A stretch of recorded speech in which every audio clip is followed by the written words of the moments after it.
देख रहे हैं विंध्या टाइम्स। मैं हूं आपके साथ स्वाति। मध्य प्रदेश शासन की पुनर्धनत्वीकरण योजना के अंतर्गत 538.08 रुपए की लागत से अत्याधुनिक सर्व सुविधा युक्त सर्किट हाउस का निर्माण कार्य किया जा रहा है। इसका भूमि पूजन सांसद रीवा जनार्दन मिश्र एवं पूर्व मंत्री व विधायक राजेंद्र शुक्ला की उपस्थिति में संपन्न हुआ। राजनिवास परिसर में आयोजित कार्यक्रम के मुख्य अतिथि के तौर पर संबोधित करते हुए सांसद जनार्दन मिश्रा ने कहा कि देश व प्रदेश में लक्ष्य का निर्धारण चतुर्दिक विकास के कार्य किए जा रहे हैं, जिससे देश की अर्थव्यवस्था में सुधार के साथ साथ कार्य करने वालों की सोच में भी परिवर्तन हुआ है और सभी कार्य पूरी गुणवत्ता के साथ निश्चित समय सीमा पर किए जा रहे हैं। उन्होंने कहा कि रीवा में राजनिवास सर्किट हाउस का निर्माण कार्य किया जा रहा है, जो प्राचीन इतिहास के सम्मुख जनता द्वारा निर्मित इतिहास का स्वरूप होगा।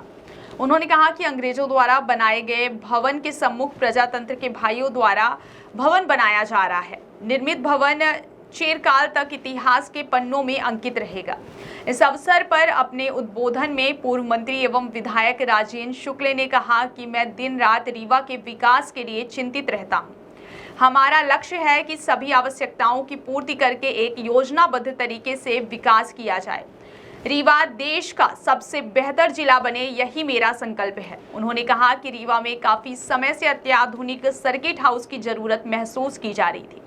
अब 5 सितारा सुविधाओं वाला अत्याधुनिक सर्व सुविधा युक्त सर्किट हाउस निर्मित होगा, जिसमें रुकने वाले सुखद याद लेकर जाएंगे। उन्होंने कहा कि राजनिवास ऐतिहासिक धरोहर है, जो अपने आप में बहुत सारी यादें संजोए हुए है।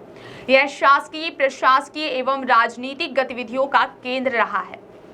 कार्यक्रम के दौरान मध्य प्रदेश हाउसिंग बोर्ड के कार्यपालन यंत्री अनुज प्रताप सिंह ने बताया कि 538.08 रुपए से बनने जा रहे सर्किट हाउस के भूतल पर entrance, fire, drawing hall, waiting area, meeting hall, dining room, 2 room प्रथम तल पर और 4 स्वीट रूम सहित कुल 6 स्वीट रूम होंगे। भवन में लिफ्ट की भी सुविधा होगी। बाकी है और योजनाएं काम इतना इन्होंने गिनाया। इसी तरह से योजनाएं इतनी हैं मध्य प्रदेश सरकार की कि पता ही नहीं चलता कि योजना कहाँ है, कौन है, कैसी है। अभी वेंकटेश जी कह रहे थे कि वो बताइए लाडली बहना को रजिस्ट्री में 1% लगेगा। कोई भी महिला हो, एक रजिस्ट्री में 1% लगेगा।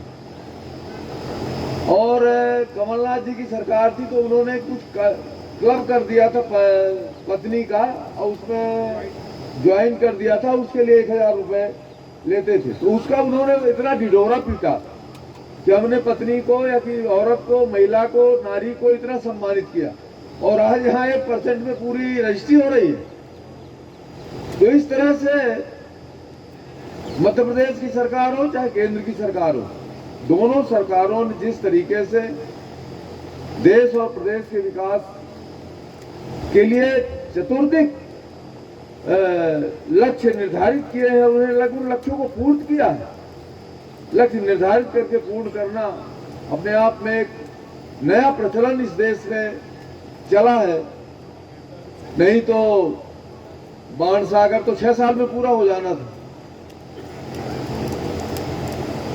6 साल में पूरा होने के बजाय उसको 26 साल लग गए, और अगर शिवराज जी की सरकार में आती तो 46 साल लग जाते। पता नहीं 46 साल में भी कंप्लीट होता कि नहीं होता। आज ये भूमि पूजन अपने आप में एक अलग तरह का भूमि पूजन है। मेरे पास आए थे हाउसिंग बोर्ड वाले कि साहब योजना मंजूर हो गई, काम शुरू करना है, इसका भूमि पूजन कर दीजिए। अब भूमि पूजन तो करा दिया अनुज जी ने, काम अभी शुरू नहीं हुआ है। तो मैंने कहा कि इस बार ऐसा नहीं होगा, इस बार पहले आप प्लिंथ लेवल तक का काम कर दीजिए, तब भूमि पूजन करेंगे। तो प्लिंथ लेवल का काम कर दिया। फिर मेरे पास आए कि प्लिंथ लेवल का काम हो गया, भूमि पूजन कर दीजिए। हमने कहा कि प्लिंथ लेवल का हो गया है तो अब ऐसा करो कि छत लेवल का कर दो, तब करते हैं। कितने मंजिल के ही है? तो बताएं कि 2 मंजिल का है।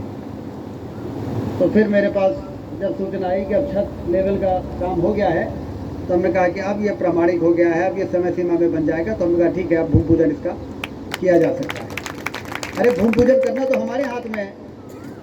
हम जब चाहे भूमि पूजन करिए, पैसा मंजूर करा दिया, काम मंजूर हो गया, तो भूमि पूजन चाहे हम पहले कर दें, अभी वेंकटेश जी ने बताया, और चाहे कब करते। हमारा उद्देश्य भूमि पूजन करने का उद्देश्य ये नहीं है कि हमें भूमि पूजन करने का शौक है। भूमि पूजन करते हैं हम काम को शुरू कराने के लिए, धक्का देने के लिए, जिससे विभाग में हलचल मच जाए, कलेक्टर ले से कमिश्नर पूछने लगे कहाँ पे वर्क ऑर्डर है, कहाँ पर मंजूरी है, और इसलिए उसको भूमि पूजन किया जाता है कि काम को धक्का देना है। जैसे एयरपोर्ट का काम में कुछ परेशानी आ रही थी, तो हमने भूमि पूजन की डेट तय करा दी। तो जो काम 6 महीने में होता है, मुख्यमंत्री का कार्यक्रम तय हो गया, ज्योतिरादित्य सिंधिया जी का कार्यक्रम हो गया, तो जो काम 6 महीने में एयरपोर्ट अथॉरिटी और भोपाल वाले करते, वो भूमि पूजन की डेट तय हो जाने के कारण 15 दिन में हो गया सारा काम। भूमि पूजन इसलिए किया जाता है, लोकार्पण इसलिए किया जाता है कि काम को पूरा जल्दी करा दिया जाए।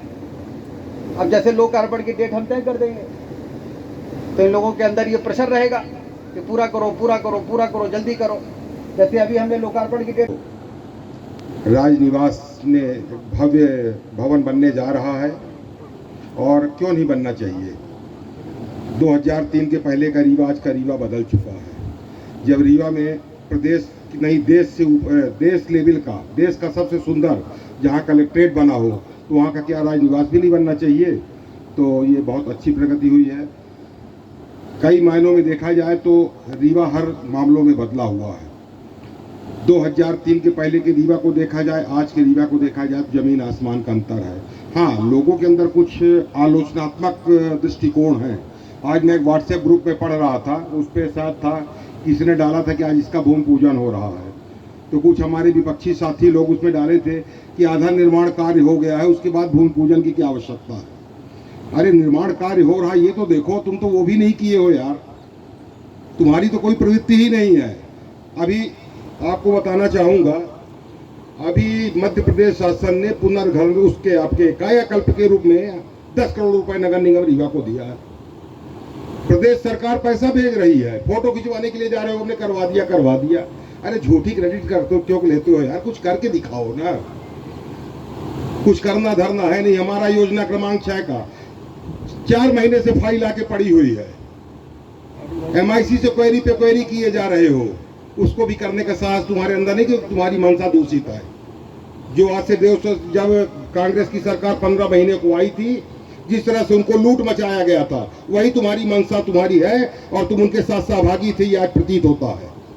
पर तब भी भारतीय जनता पार्टी के हमारे कार्यकर्ता, हमारे पार्षद कमजोर नहीं है। हमारे पार्षदों ने लिख करके परिषद में इस मामले को उठाया है, और बहुत जल्द उसकी बैठक होने वाली है, और योजना क्रमांक 6 के सभी जितने भी भूमि स्वामी हैं, उनको सबको बहुत बड़ा लाभ मिलेगा। कई योजनाएं हैं, समाचार पत्रों में जाते हैं पानी के लिए, प्याज